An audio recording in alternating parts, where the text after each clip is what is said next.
అనంతపురం జిల్లా గుడిబండ మండలం దేవరహట్టి గ్రామ పంచాయతీ 12వ వార్డు సభ్యురాలు వైఎస్ఆర్ కాంగ్రెస్ పార్టీ మద్దతుదారు నాగమ్మ రంగధామప్ప ఇంటింటి ప్రచారం నిర్వహించారు.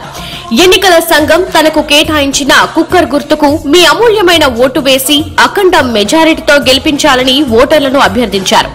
ఈ కార్యక్రమంలో పివి శ్రీ రంగప్ప, తిప్పన్న, రాజన్న, దేవరాజు, రంగధామప్ప, ఈరన్న, లలితమ్మ మరియు వైఎస్ఆర్ కాంగ్రెస్ పార్టీ కార్యకర్తలు అధిక సంఖ్యలో పాల్గొన్నారు.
వైఎస్ జగన్మోహన్ రెడ్డి గారి నేతృత్వంతో దేవరట్టి పంచాయతీకి చెందిన పిఎన్ పాళ్యం గ్రామంలో నుండి నాగమ్మను ఎత్తి మెంబర్గా పోటీ చేస్తున్నారు.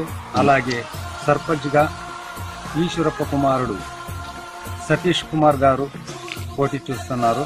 అభ్యర్థిగా పోటీ చేస్తున్న సతీష్ కుమార్ గుర్తు పుట్టకుర్తికే ఓటు వేసి మరలా నాగమ్మ గారికి మెంబర్గా పోటీ చేస్తున్న నాగమ్మ గారికి 12వ వార్డులో ఉండే నాగమ్మ కూడా కుక్కర్ గుర్తుకే ఓటు వేసి వేయించవలసిందిగా కోరుతున్నారు. కుక్కర్ గుర్తుకే ఓటు వేసి